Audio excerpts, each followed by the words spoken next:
Have you been putting off your estate planning? Maybe you don't know where to start. You think it'll be complicated, expensive. Well, check out our sponsor, Trust and Will.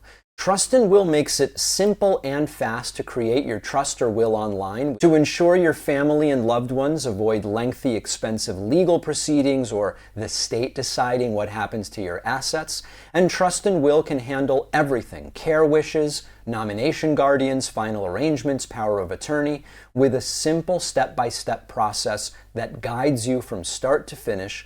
My audience gets 10% off at trustandwill.com/Pacman. The link is in the description. Welcome to the show. Glad you're with me today.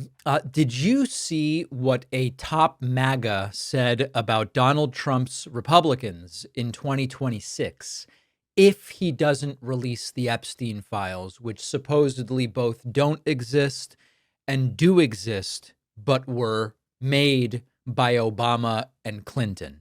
Steve Bannon says that Republicans will lose 40 seats in the House of Representatives if the Epstein files aren't released. And here is how he said it at the recent Turning Point USA student something or other event. It's not about just a pedophile ring and all that. This is about who governs us, right? And that's why it's not going to go away. For this to go away, can we blow the brake, by the way? Can we blow the brake, guys? For this to go away, you're going to lose 10% of the MAGA movement. If we lose 10% of the MAGA movement right now, we're going to lose 40 seats in 26. We're going to lose the president. They don't even have to steal it, which they're going to try to do in 28, because they're going to sit there and they've disheartened the hardest core populist nationalists that's always been who governs us. The idea here is that there is a wing of MAGA that simply will not stand by this movement, will not stand by Trump, will not stand by the MAGA elements of the Republican Party, will not stand by their member of the House that represents them if the Epstein files aren't released. And in a way, it's kind of fascinating. But the catalyst to all of this is that Trump's own Justice Department, Pam Bondi, for example, Kash Patel, Dan Bongino, are shutting down a lot of their very own conspiracy theories about Jeffrey Epstein. Trump's DOJ and FBI concluded that Epstein died by suicide. There was no murder. There's no client list to show you. There's no cover-up here. Case closed. Trump doesn't want to hear about it. Pam Bondi wants to move on. And now MAGA world is melting down. Bannon says it could cost you 10% of the base. Dan Bongino is reportedly so furious that he is considering quitting deputy director of the FBI. You've got, people like Laura Loomer saying that Trump's Attorney General Pam Bondi needs to be fired. There are reports about all sorts of other people. We've seen the media meltdowns from Megyn Kelly and others. These are Trump's own people. These are his most hardcore allies, and they're turning on him because the conspiracy theories that they built and that they, in fact, structured their movement around. I mean, years of Kash Patel and Dan Bongino going, we got to get the truth about this stuff. Now they're in a position of power to make it happen. And they go, turns out there was no real truth. We had the truth. It's all exactly as we were told, which, by the way, may be the case, but it's too late for that. And meanwhile, Trump really isn't helping. When Trump was asked about Epstein during a cabinet meeting, he sort of snapped and was like, you're still talking about Epstein? This is unbelievable. In other words, Trump's done with it. Trump wants MAGA world to be done with it, but MAGA world is very much not done with it. And it is when you start becoming attacked by the monster you created. It's like a paradox, really, of Trump's own doing. A movement built on paranoia, conspiracy, fear of specific scapegoats that you target. And then all of a sudden, you are in the position of being that which you told others to be suspicious of. Hey, this is the MAGA movement. When the people in government tell us that there's nothing going on with the death of Epstein that's suspicious, we shouldn't believe them. That's when Biden was in power. Now Trump's in power. And what's the government telling us? You shouldn't be suspicious of the statements, claims, and stories about the death of Jeffrey Epstein. Well, you conditioned your audience to be suspicious of government officials going, there's nothing to see here. And now Trump's going, there's nothing to see here. And Pam Bondi's saying there's nothing to see here. And Kash Patel and Bongino, maybe under duress, we don't know, are saying there's nothing to see here. And even Steve Bannon is now sounding the alarm and saying the most hardcore supporters and populists are disheartened by this. And if they don't show up in 2026, Bannon says that it is over. So the real story for me isn't Epstein. It's, all of the Epstein coverage we've been doing, it's not really about Epstein. Obviously, there's a client list. Epstein had clients. There's no question about that. As far as, the dying by suicide or being murdered, I have no evidence I can point to that it was anything other than a suicide. But it's the MAGA movement and what these claims represent for them and how it's ripping them apart and how it's something to exploit is really the big story. And we are seeing what happens when the well runs dry for the very conspiracy theorists that were feeding us the conspiracy theories. You radicalize your followers to reject official explanations, and now they are rejecting your official explanations. And Trump allies are sounding the alarm. Candace Owens is sounding the alarm. Megyn Kelly, Tucker, and now Stephen Bannon. It's not Democrats. It's not Biden. It is MAGA itself. And, we always are in this position of like, what's the distraction from which other thing? The only respite Trump is now getting from the Epstein fiasco is that new Trump health fears have gone viral, and the White House isn't telling us what's going on. Let's talk about that. New Trump health fears have absolutely exploded because Donald Trump's bruised hands are now being covered up with very obvious makeup, and he has both ankles notably swollen. Wow. And they don't tell us a damn thing. So let's start here, okay? First and foremost, you may recall that for a while now, Trump's right hand at the top of the hand, right, has been bruised, notably bruised and swollen. In new video from the White House just hours ago, you see that Donald Trump is now very obviously covering the bruise with makeup that doesn't quite match the color of his skin, sort of like what he does to his face, quite frankly. And you can see the swollen hand, the makeup, and this bump. The bruise could be from an IV, could be from a large number of things. We're going to talk about that in a moment. Trump's ankles are very swollen. They seem almost wider than his shoe. Speculation, is he wearing very strong compression stockings? Is this bilateral edema? What is this? We just don't know. Now, we are left in a position to speculate because, number one, this isn't normal. There's the audio doesn't really matter. There's visual evidence of this.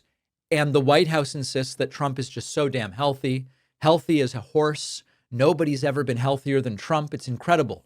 And so we are left to sort of ask the question, what can cause this combination of symptoms? One of the things that keeps coming up online is congestive heart failure. Of course, not something that the White House has disclosed. You can get peripheral edema due to congestive heart failure, very common in older folks who are overweight. Fluid builds up in the legs, right? Gravity pulls it down. Bilateral ankle swelling is a common aspect of it. Possible jugular venous distension, shortness of breath, right? We don't know. Trump does breathe very heavily. And you can also explain the bruising because Trump's veins are fragile, could be poor vascular integrity, blood thinners, a whole bunch of different things. Secondly, could this be the result of some medication? Could it be, if you put elderly folks on warfarin or other anticoagulants, also known as blood thinners, that can cause some of this? It causes easy bruising, especially on the hands and the arms, especially after a blood draw or getting an IV. Now, the White House previously said the bruises on Trump's hands are because he's so vigorously and passionately shaking hands with people. I think you can sort of do the math yourself and say to yourself, could you really get a huge bruise on the top of the hand from a handshake doesn't really make sense, but easy bruising as a result of blood thinners in an IV spot for something that hasn't been disclosed that Trump is getting via IV, certainly a possibility. And then there's also something called chronic venous insufficiency, common in older, overweight, sedentary folks with Trump, which Trump is. And what can happen is basically damaged leg veins aren't returning blood effectively. So that builds up and you see that lower leg swelling. You can see skin changes. You can see varicose veins. So there's a very long list of other things. This is the more common stuff. If they were transparent, we would know. And instead, Trump's doctor says, this guy is so damn healthy, nobody can believe it. And of course, no, we don't believe it. That's exactly right. We don't believe it. And the bigger picture of all of this is we know they are dishonest about Trump's health while obsessing about Biden's health, even now that Biden's no longer in office. And we know what's going on with Biden. He's got metastatic prostate cancer. So we go back to the first term of Trump. They've already tried to cover up the state of Trump's health when Trump had COVID, and they flew him by helicopter to Walter Reed. There was dishonesty and deception all over the place. I know this is not new information to many in the audience, but I think it's important to be thorough and remind people who have not seen that segment. We were given one picture of Trump's health when he had COVID, and we were told that he was brought to Walter Reed simply because he's the president out of an abundance of caution. The real reason we ultimately found out was that doctors were concerned, based on the trajectory of Trump's COVID, that if he waited at home, he might have to be taken to the hospital on a stretcher, and that the optics of that would be so disastrous. Trump didn't want it. The people around Trump didn't want it. They said, let's just get him to the hospital early. You might remember once Trump was in the hospital, we had these daily briefings during which we would often hear questions like, did Trump receive oxygen? And the answers would be cagey, and they would sort of be like, the president is not currently on oxygen. And we figured out, oh, actually, he clearly did get oxygen at one point in time. So we don't have to speculate that they would try to hide Trump's medical conditions because they already did. And now the pictures in the video leave absolutely no doubt. The swollen legs, the bruised and made up hands. By the way, who wears hand makeup unless you're covering something up? We do need to get the truth because this is the president of the United States after all. Make sure you're subscribed to my YouTube channel. Make sure you're on my Substack, substack.davidpakman.com. Having the right estate planning done, a will, maybe a trust, is super important. I recently took care of it myself. It's not the most fun thing to do, but it is very important. And our sponsor, Trust and Will, makes it really easy. And you can get 10% off at trustandwill.com/Pakman. It's a straightforward process. They walk you through it. All of the documents are state specific. They are legally valid. They are customized to your needs, your care wishes or nomination, guardians, final arrangements, power of attorney. You're just making sure your family and loved ones avoid a lengthy and expensive proceeding, or that the state ends up deciding what happens to your assets. Trust and Will's simple step-by-step processes guide you from start to finish, one question at a time. Save your loved ones time and stress by having your documents in one place with bank-level encryption, with live customer support available through phone, chat, and email. Trust and Will is trusted by hundreds of thousands of families and counting. Protect what matters most in just minutes at trustandwill.com/Pakman and get 10% off. The link is in the description. The David Pakman Show, thanks to you, continues to be an independent, audience-funded program. No corporate media infrastructure of multiple editors and producers who say, you can't talk about this, you can't talk about that. What about this other concern? The show is simply what I want to talk about on the days I want to talk about it. And that structure is so important to what we do. And I have only you to thank for that. The most direct and efficient ways of supporting our work: join the movement on my website, joinpakman.com. Become a paid subscriber on Substack, substack.davidpakman.com. And remember that if you'd like a membership, but the finance aspect of it is a problem, you can request a free membership at davidpakman.com/free membership. Donald Trump is increasingly and obviously desperate to bury the Jeffrey Epstein story. The obvious assumption, because they're not being upfront, is that Donald Trump knows he's in the Epstein files. So he's gone back and forth. There are no files. There are files, but they were made up by Obama and Hillary Clinton and who knows who else. Obama did everything. So here is Donald Trump, as often is the case, asked questions in front of a helicopter. And he is asked a really good question. I love questions where Trump is asked to evaluate the motivations of people. And he's asked, why do you think your own supporters are so interested in the Epstein story? Here's Trump's answer.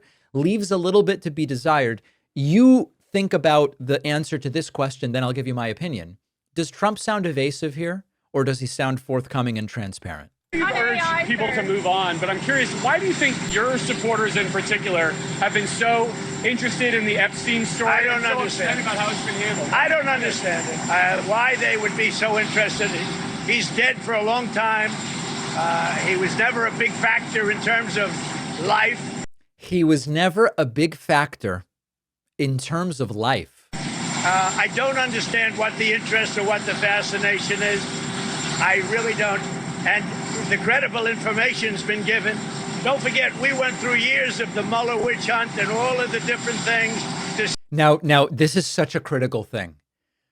Why is Trump talking about the Mueller witch hunt? This continues to happen where questions are asked of Trump administration officials about the Epstein thing without saying, is it because you're in the files?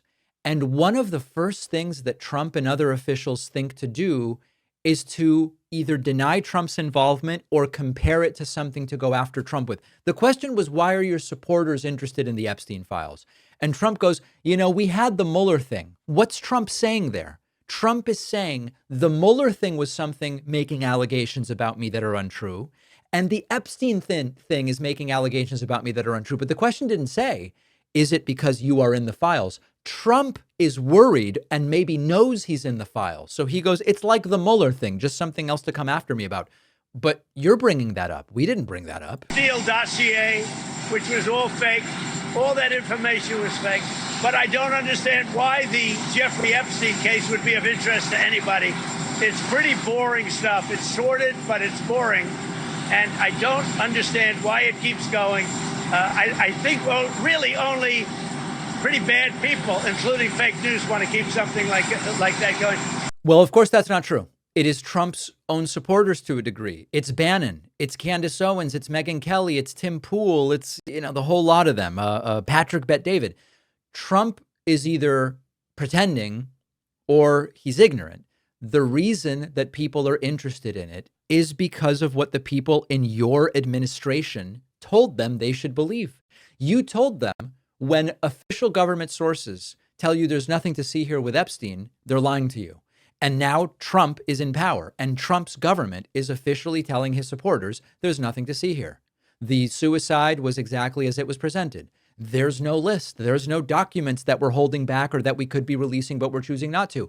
The monster Trump created is the reason that his base is interested in this. An innocent man would call for full transparency. An innocent man would say, what reason is there not to release everything we have? Especially because Trump is in videos with Jeffrey Epstein. There are a number of ties to Jeffrey Epstein. An innocent man would want the files released to show, I have nothing to do with this. The deflection raises questions. And of course, when you hire people like Kash Patel and Dan Bongino, who spent years saying, we're going to get to the truth. Once Biden's out and Trump is in, we're finally going to learn the truth about the Epstein thing. Then they're in power. They go, oh, we knew the truth all along. Yep, the story we told you, it was actually the truth all along. It is Trump and MAGA why his own followers are interested in the story. Now, one other clip from this helicopter fiasco. Trump was asked, you're claiming that you have these Vietnam and China deals. Are you going to give us any details about that? Trump's kind of like, not really. All right, do you plan to release more details, Vietnam, China deal? Is there going to be a paperwork released to the public? Well, I might. I don't think it matters how much you release of the deal. We have a Vietnam deal, and I would say that that deal is being pretty well set. It's pretty well set. Again, that's an opening of their country. They've opened it up. Just so you know, these were closed countries. They were wonderful people, wonderful leaders, very strong, smart leaders. But their countries were closed to us, but our country wasn't closed to them. And so I said, you got to open up your country. So we're going to see. But the Vietnam deal, we may open it. I mean, I don't know. I can't tell you. Is it necessary? No. Yeah, I don't think so. Lutnick says no. Just take his word for it, right, guys? 90 deals in 90 days became one pseudo deal in nearly 120 days, I guess. Nearly 100 days so far. And as far as details, of course not. Just take his word for it. Take Lutnick's word for it. These are clearly guys that can be trusted, right? Right? Who am I trying to convince? There is a smoking gun letter dated February 27th, 2025, that proves that the Trump administration had and has an Epstein list. Is it complete? Well, we don't know, but we now know that they are lying. And here's the critical aspect of it. You don't need to speculate. You don't need to email anyone. You don't need to hack into anything. Thanks to Freedom of Information Act requests, we have the letter that proves they have way more than they are claiming to have. This is a letter from the Office of the Attorney General, meaning Pam Bondi. The letter is signed by Pam Bondi, written to FBI Director Kash Patel. Folks, these are public documents, okay? Dear Director Patel, before you came into office, I requested the full and complete files related to Jeffrey Epstein. In response to this request, this is the key, I received approximately 200 pages of documents, which consisted primarily of flight logs, Epstein's list of contacts, a list of victims' names, and phone numbers. Okay. They say there is no list, and we suspected that that was semantics, because here is Pam Bondi acknowledging before getting additional documents. This is what she already had before getting additional documents. Flight logs, which tell you where planes went and who was on the planes. Epstein's list of contacts, which, by the way, is also available. I looked at it. Ivanka Trump is on there. All sorts of people are on there.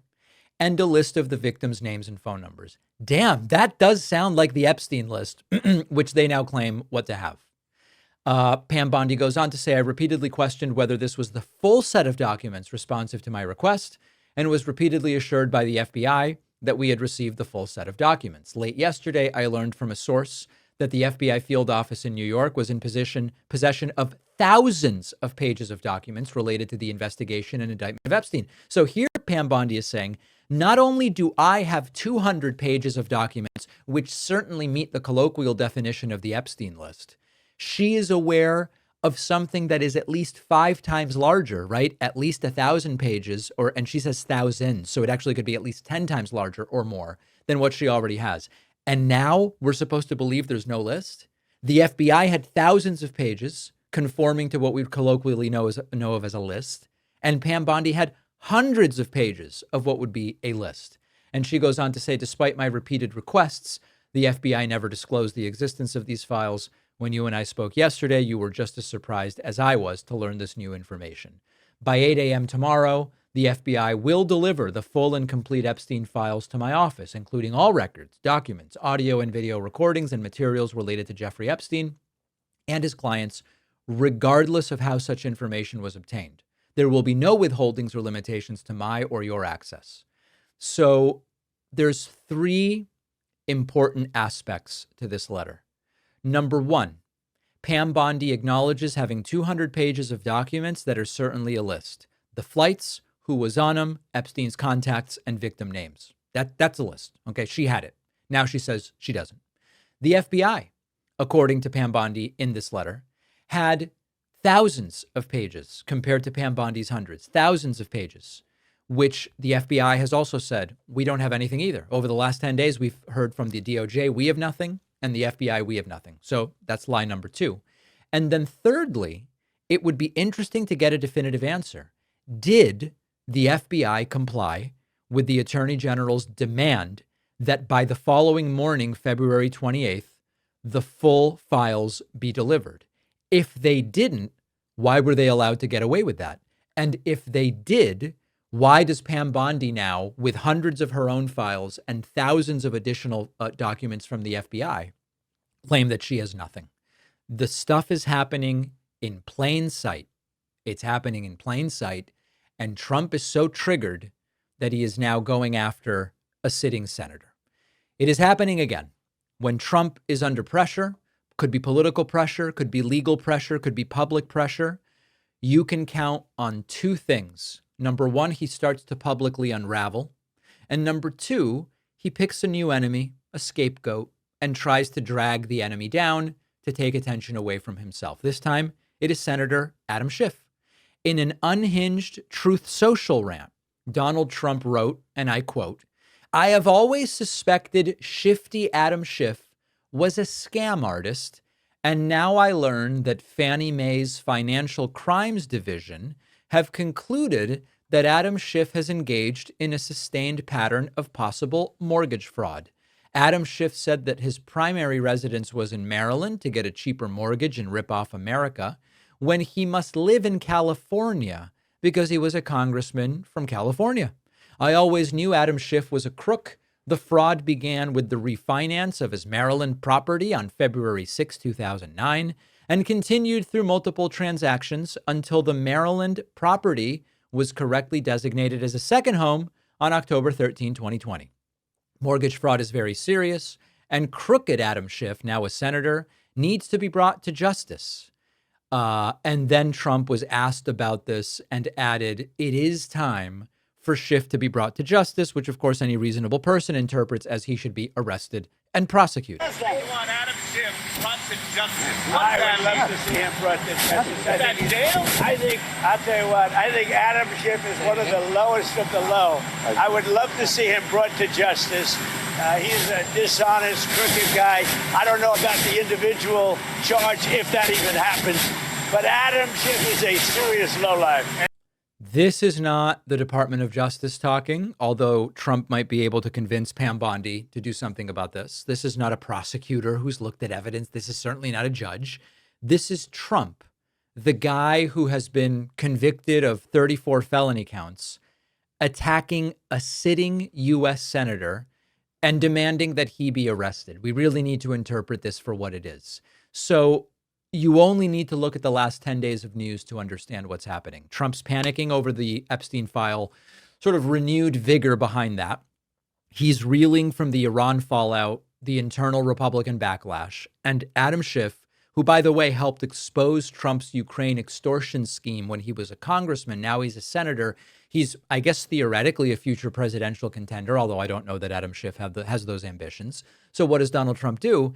He tries to sort of short circuit the news cycle with a conspiracy, throws around criminal accusations with no evidence that he has presented. Obviously, anybody who has done anything wrong should be looked at. We just have no evidence that this is something Adam Schiff has done.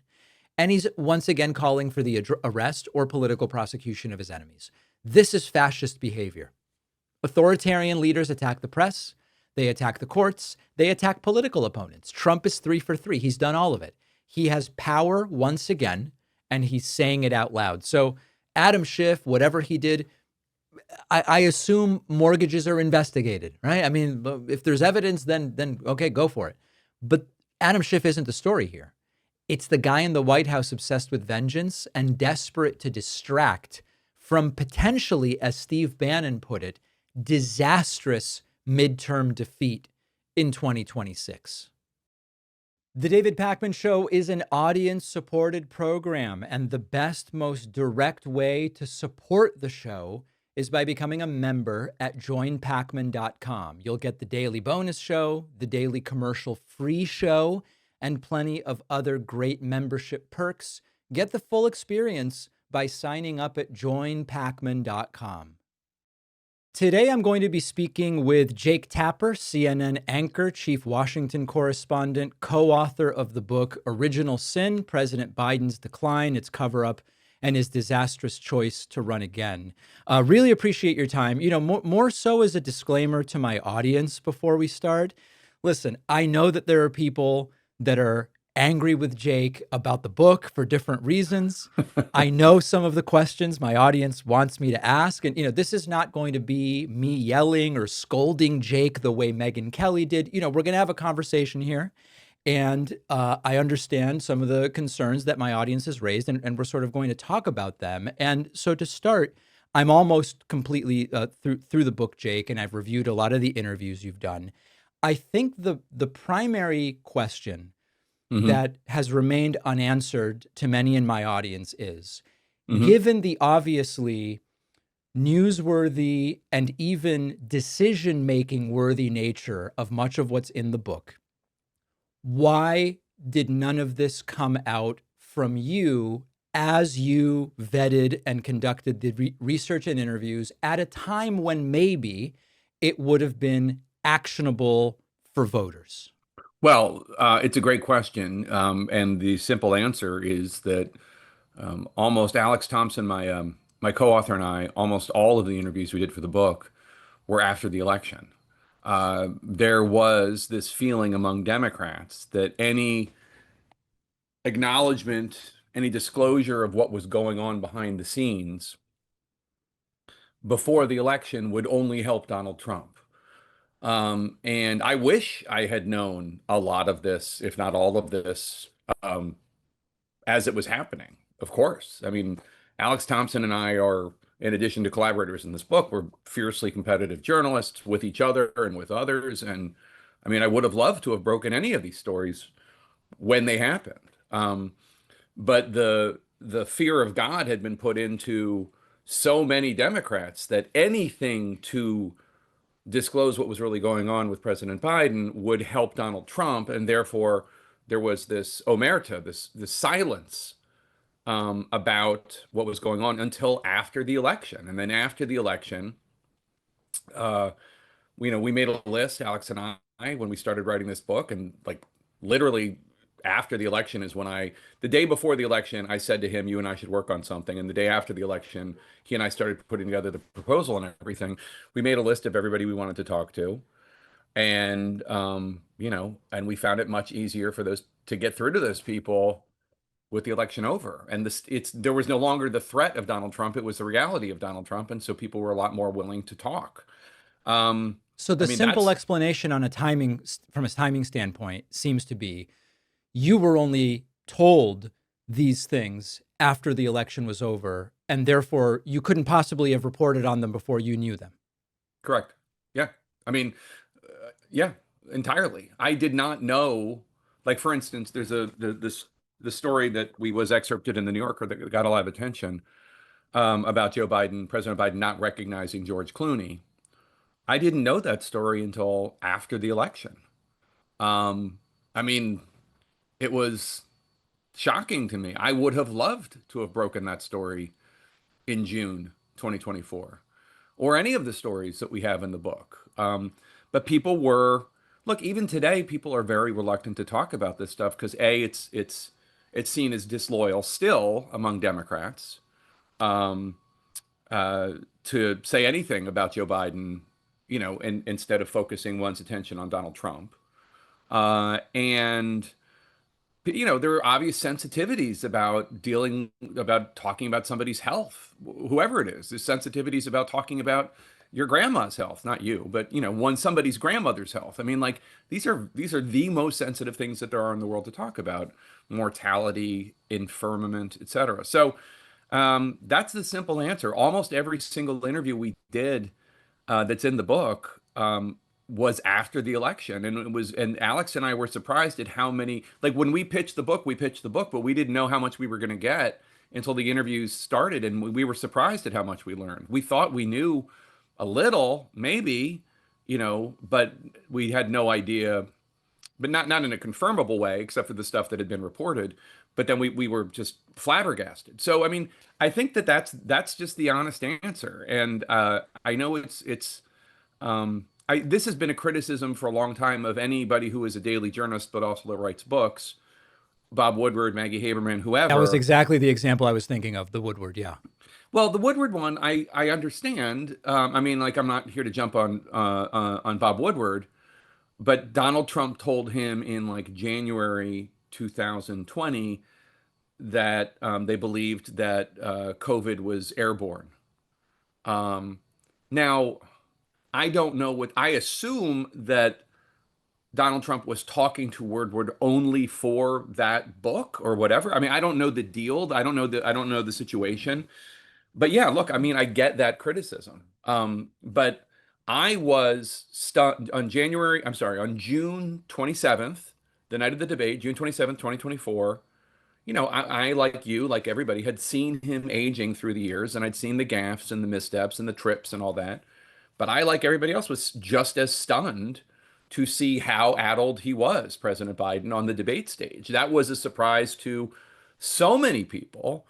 And the reason why it was a surprise is because they had done a pretty good job of hiding, not that he was getting old and not that there were moments where people didn't know what was going on, but the degree to which he was had deteriorated, I think, was kept fairly successfully from people. Like, people knew he was aging, and that was a concern among voters, and it was something that people talked about, especially conservatives. But I don't think anybody had any idea how bad it could be until that night, at least publicly. I want to go back to June 27th. So I do an opinion show. Up until June 27th, my view, which I was very clear about with my audience, was I don't think Biden should have ever run for re-election.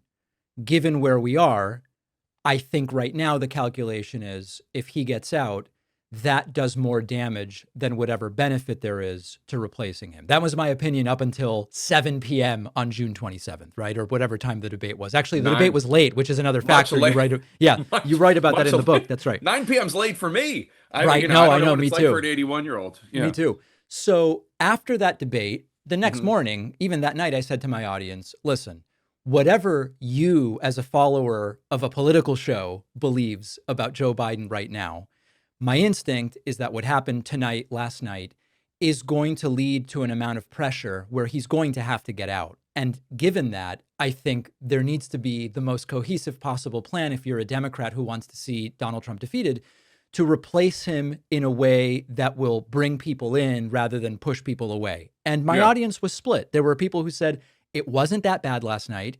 Here are the talking points. There was this sort of painful Newsom appearance, Gavin Newsom, in the days that followed, where it was like, yikes, I don't know that this is going to convince anybody, Gavin. I'm not really sure about this.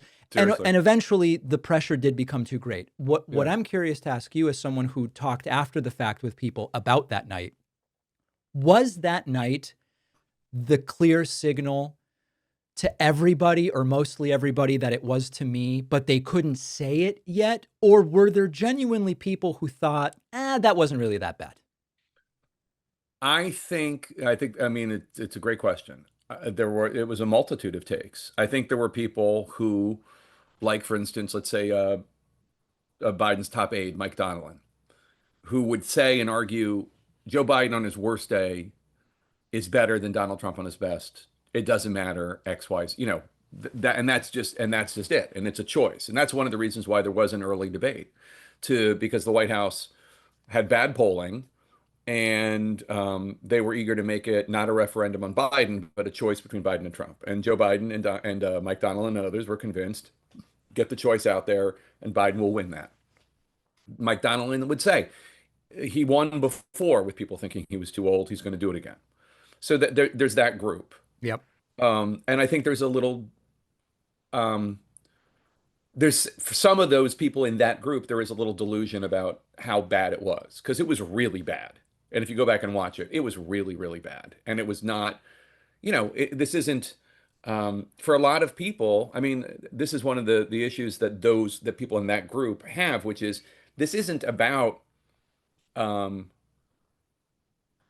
this is about like 1 million voters in 7 states, right? I mean, this is about people who voted Obama, Trump, Biden. I mean, this is about people who split their ticket Right. and change vote and like are not. I don't know if it's high information voters is the right term, but people who are not allegiant to a party, and they felt a lot of those voters felt, and a lot of the spin that was coming from the Biden campaign about a focus group that they talked about a lot. They wouldn't mention that the focus group was almost entirely of voters that had voted against Trump and for Biden before, who were still split because that Biden was so bad. So that's one.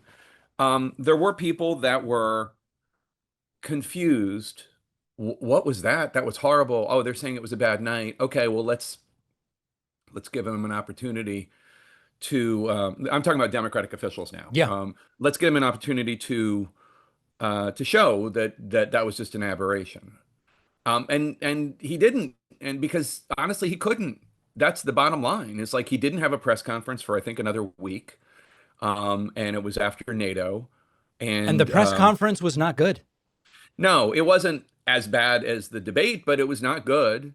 He referred to Vice President. I think he confused Kamala Harris and Donald Trump, and first of all, the NATO stuff.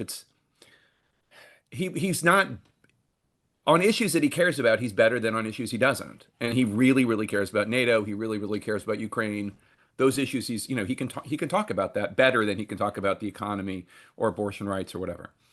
And then I think there were people who were in a group who were like, I knew this was going to happen.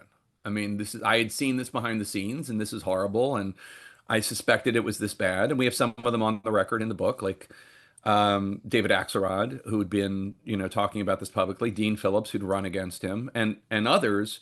And then there were people who are not Democrats, but also part of the story, like Robert Hur, the special counsel, who had seen Biden this bad behind the scenes in October 2023 when he did that interview for the special counsel report. Annie Linsky and Siobhan Hughes from the Wall Street Journal, who had been reporting on this and trying to break stories about what Biden was like behind the scenes. People who had suspected that this was how bad it could be. And, the truth of the matter is, on Earth 2, that debate goes fine, not great, but fine.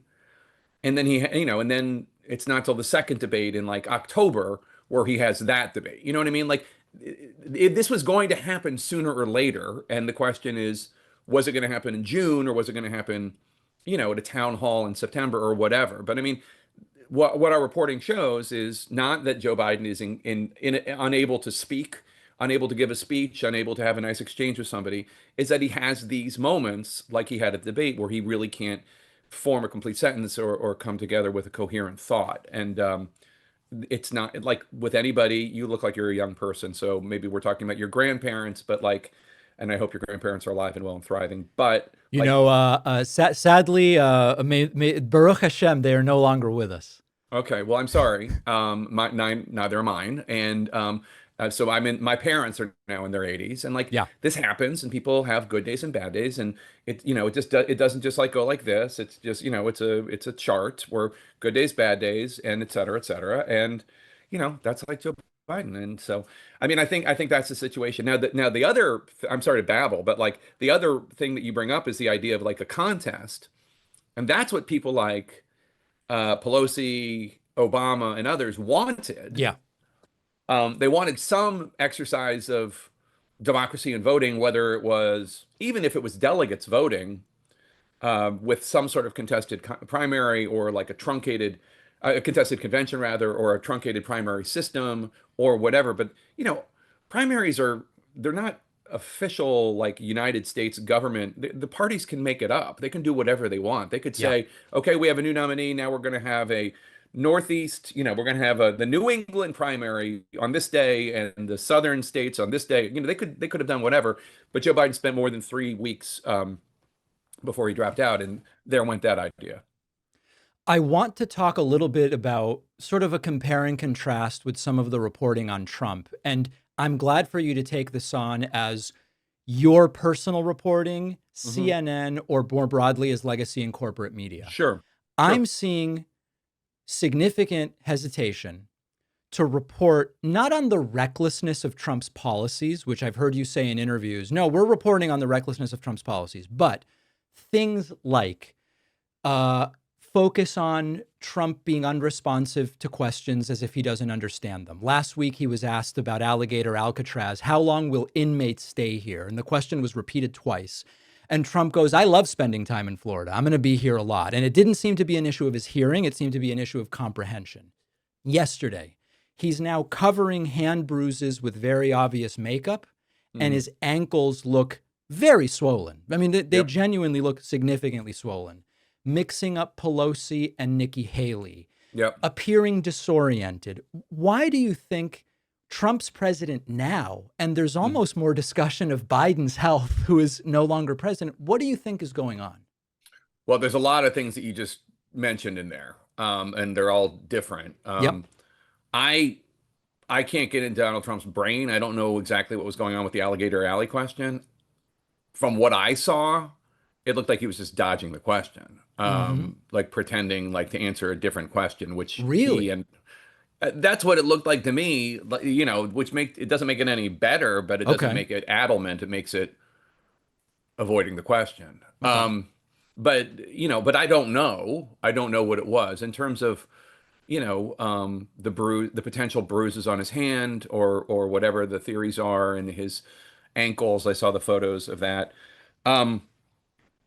Look, Donald Trump has never been transparent about his health the way that the American people deserve. He was more transparent this last health report than he was in previous ones, and especially when he was running for re-election in 2024. But he doesn't disclose information, and that's one of the points at the end of the book. I know you haven't gotten there yet, but at the end of the book, we talk about what needs to happen, and we talk to a doctor who's a consultant for the White House medical team, and he says that the health report, which is not law, it's just tradition, that the White House physician needs to give that to Congress under threat of perjury. I mean, that the American people are owed that.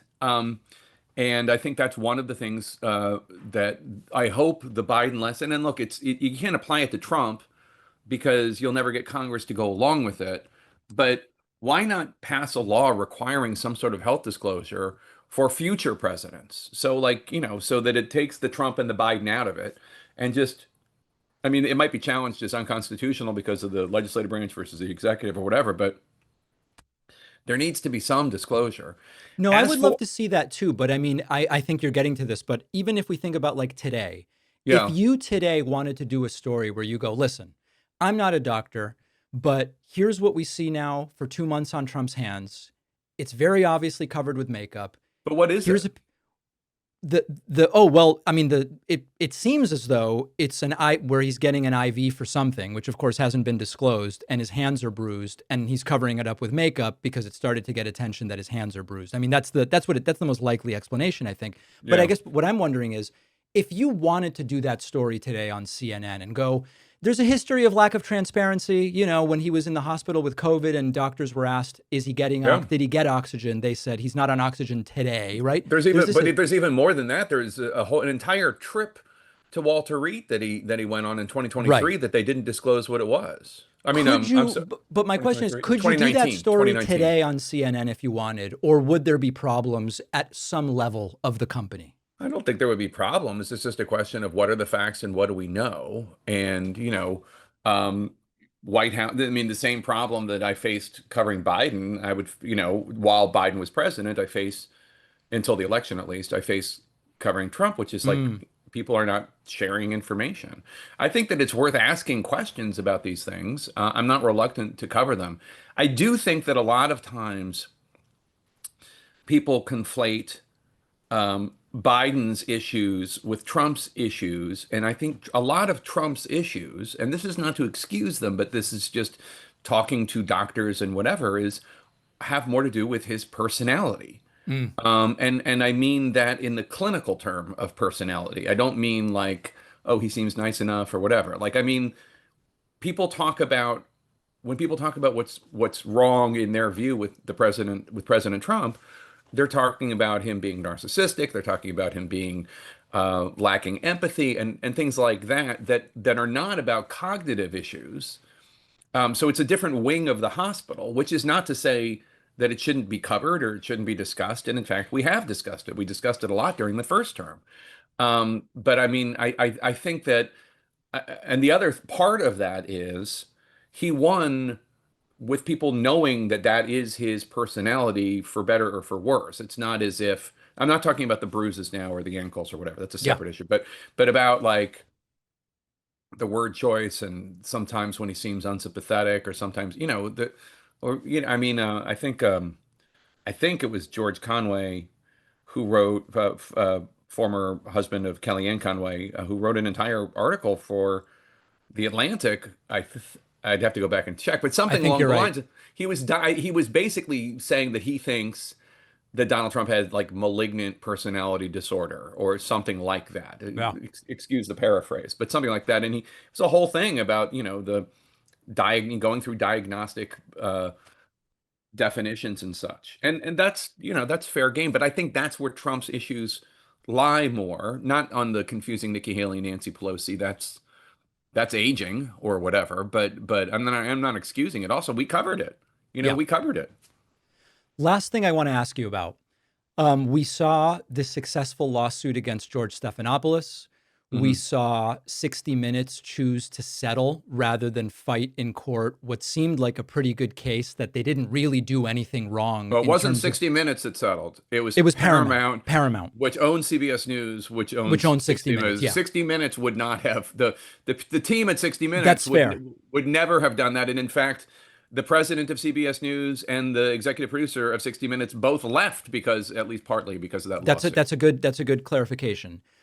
It seems as though there is starting to be some self-censorship as a result of those two successes. And I've recently had meetings with some of these sort of conglomerates about series ideas that I have that wouldn't even be political. And they've basically said to me, just because of your show, we're kind of scared right now of doing anything that could even be remotely seen as political when we are really in a different kind of business, to not expose who I'm talking about.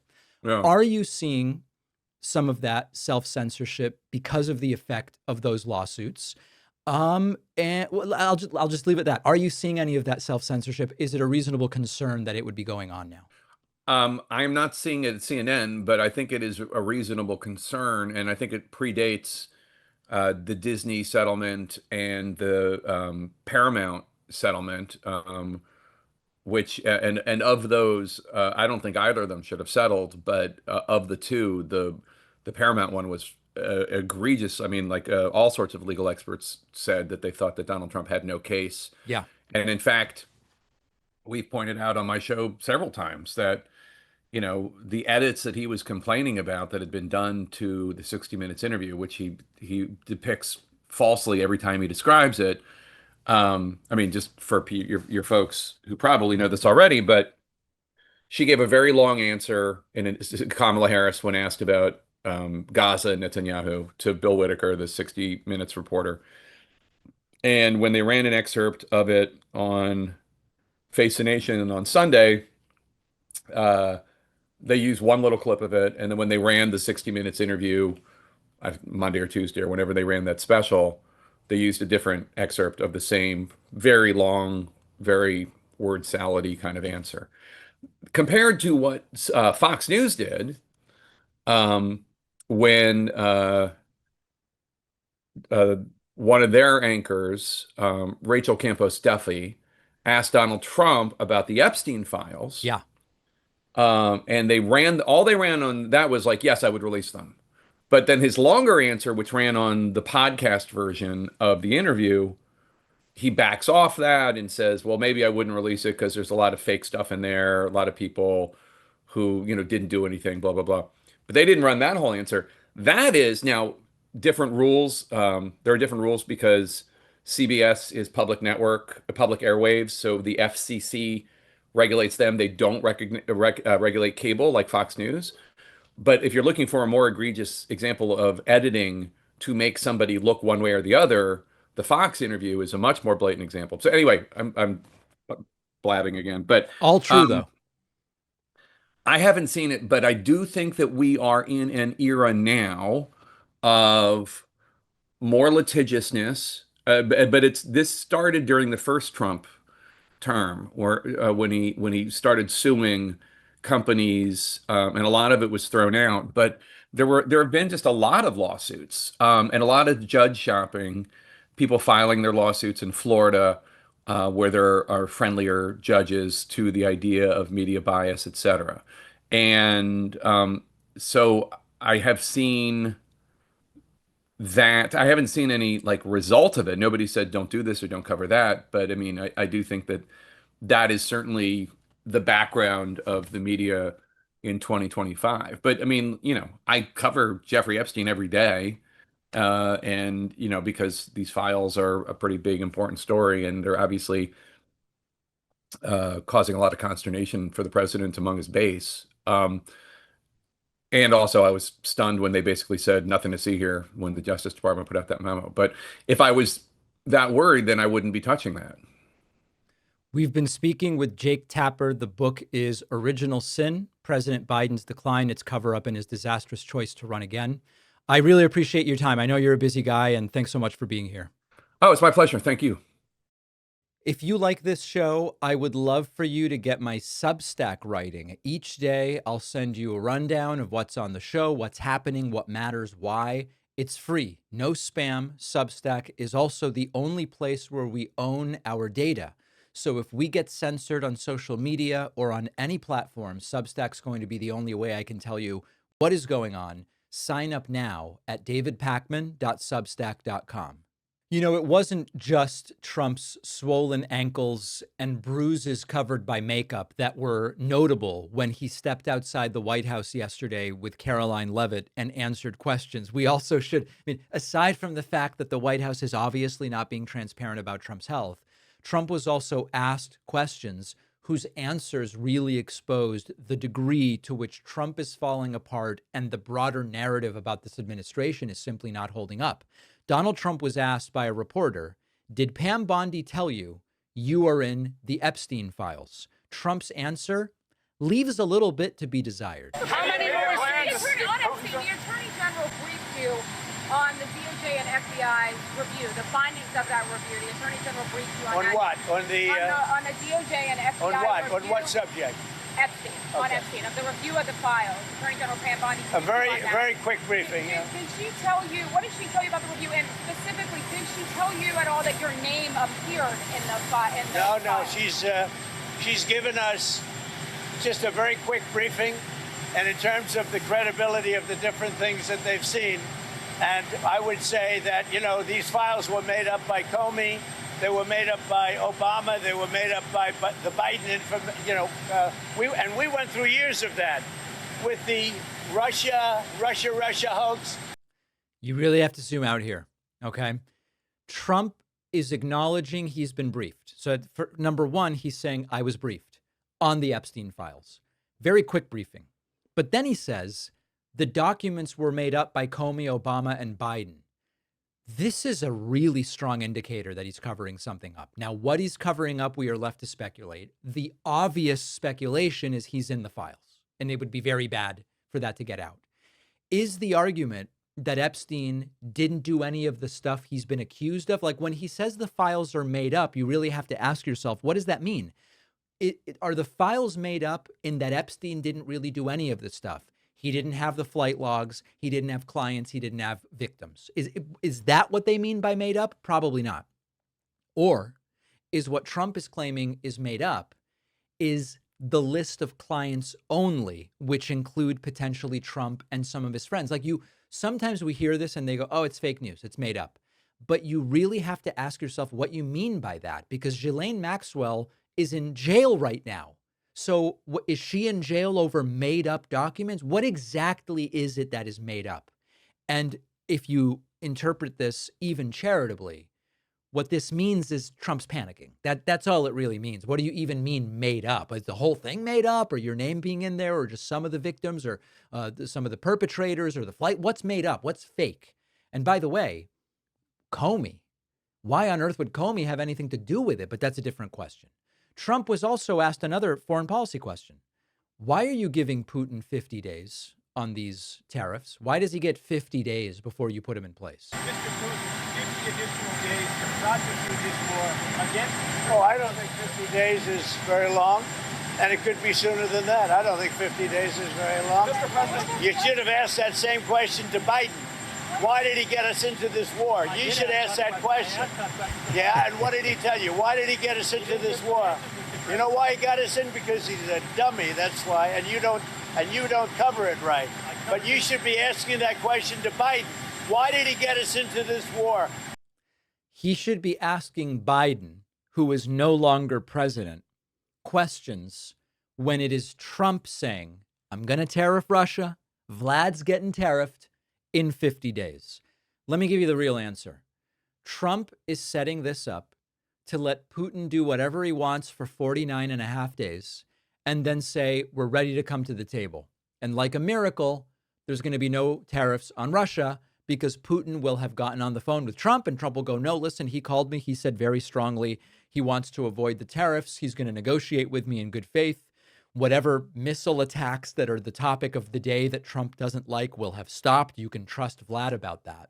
That's why he's giving Vladimir Putin 50 days. He just doesn't want to admit it.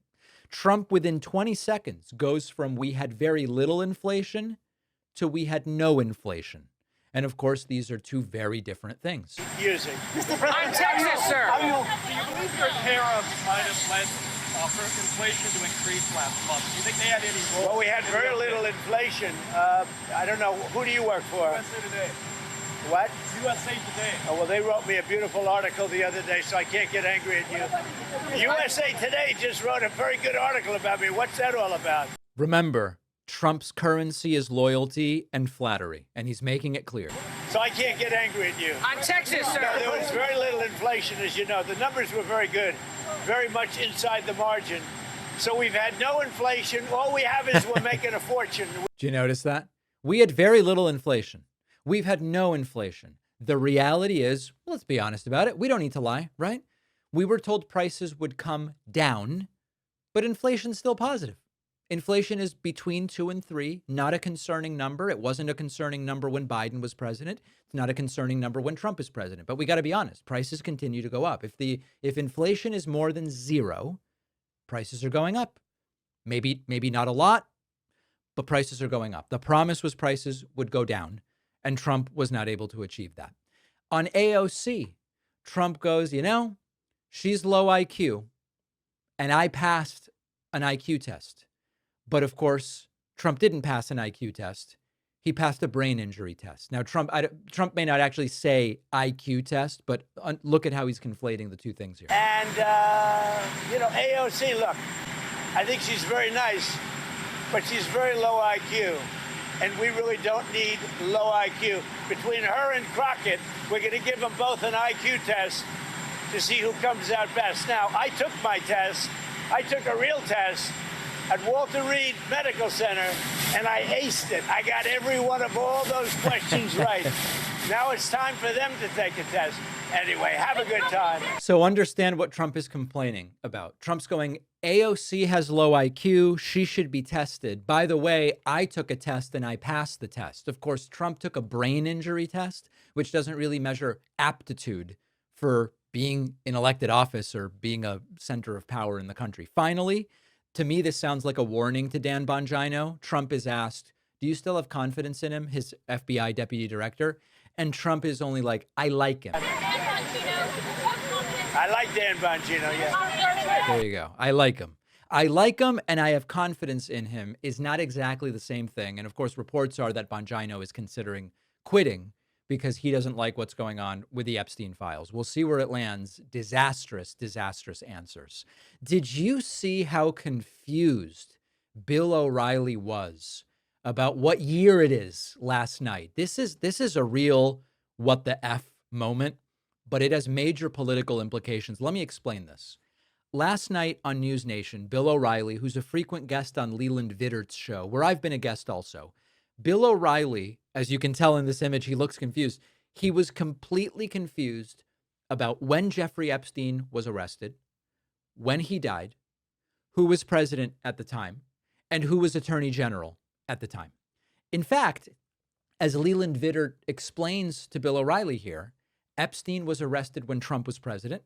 He died in jail when Trump was president. Merrick Garland was not the attorney general when all of this happened. And at one point, Bill O'Reilly becomes so visibly confused that he just goes silent. He has no idea what to say. I haven't seen anything like this in a long time. How is he convicted? How do you convict a guy who's dead? He was convicted in I believe, under Merrick Garland's Justice Department. That could be. Am I wrong on that? I don't think so. And then he was incarcerated, and then he committed suicide. Okay. The suicide thing is bull. Whether you Bill, I think this is important. Bill, I think this is important. He was arrested in 2019, and he committed suicide in 2019. He died August 10th of 2019. So the Biden administration was not involved in a conviction or a trial of him. They were of Ghislaine Maxwell. Okay. And that's a good point of clarification. But he was arrested and indicted under Merrick Garland. No, under Trump. Who had all of the information. Epstein was arrested, indicted, and committed suicide under Trump in 2019. Trump was president. Merrick Garland was not the attorney general. Uh-oh. Okay. Oh, I've never seen anything like this. The deer in the headlights. So listen, O'Reilly has no idea what's going on. Fine. We have no idea whether O'Reilly's having a cognitive issue. Did he just forget? Did he never know the facts? There is a critical and consequential aspect to this. A whole bunch of the theorizing and the blame game and the defenses that are happening of Donald Trump right now around the Epstein fiasco are based on people who either don't realize or don't remember or don't care that it was Trump who was president when Epstein was first arrested. It was Trump who was president when Epstein died in custody. When you watch Bill O'Reilly bumble through the timeline, it's like watching the right-wing media ecosystem in a microcosm, either completely confused or pretending to be, because this is not just a gaffe. This is the foundation of an effort to rewrite history. When you look at the defenses and the whataboutism from the MAGA right, it only makes sense if you mistakenly believe that Biden was in charge when Epstein was arrested and later died in custody. Think about it. They say things like, why didn't Biden do anything? Or how come Merrick Garland didn't go after Epstein's network? Which would be relevant questions if it had happened under Biden, but it didn't. Leland Vittert is right. Epstein was arrested in 2019. He died in August of 2019. Trump was the president. It was Bill Barr who was the attorney general, not Garland. They love to say, if there was something here involving Trump, Garland would have released it in 2019. But Bill Barr was the attorney general in 2019. What does Merrick Garland have to do with it? So this is not a random error, this confused timeline. This is the scaffolding on which they've built an entire alternate reality where Trump bears no responsibility and all the failures and conspiracy theories get pinned on Biden. But for that to work, you've got to forget who was in power when it all went down. And that is exactly what O'Reilly demonstrates, a kind of politically convenient amnesia that helps keep Trump's hands clean in the public narrative. So O'Reilly, maybe he's just confused, but it is this misunderstanding, who was in charge when all of that went down, that has fueled so much of the nonsense that we've been hearing. On the bonus show today, Republicans in Congress are now shifting to backing Ukraine. Why? Because Trump's doing it. They just do whatever Trump does. Number two, Josh Hawley has introduced a bill to cancel Medicaid cuts that he just voted for. What? And Mike Waltz is now blaming the Signalgate fiasco on Biden. You've got to hear how he's coming up with this one. All of those stories and more on today's bonus show. You can sign up at joinpacman.com. And remember that you can have a daily news-only mini podcast of the show emailed to you in the morning if you get on my Substack newsletter, substack.davidpacman.com. It's a 3-minute preview of everything on the show, just the facts, through our Substack, substack.davidpacman.com. I'll see you on the bonus show. I'll be back tomorrow. Thanks a lot for watching today's show. I just want to take a second to tell you about today's sponsors. Have you been putting off your estate planning? Maybe you don't know where to start. You think it'll be complicated, expensive. Well, check out our sponsor, Trust and Will.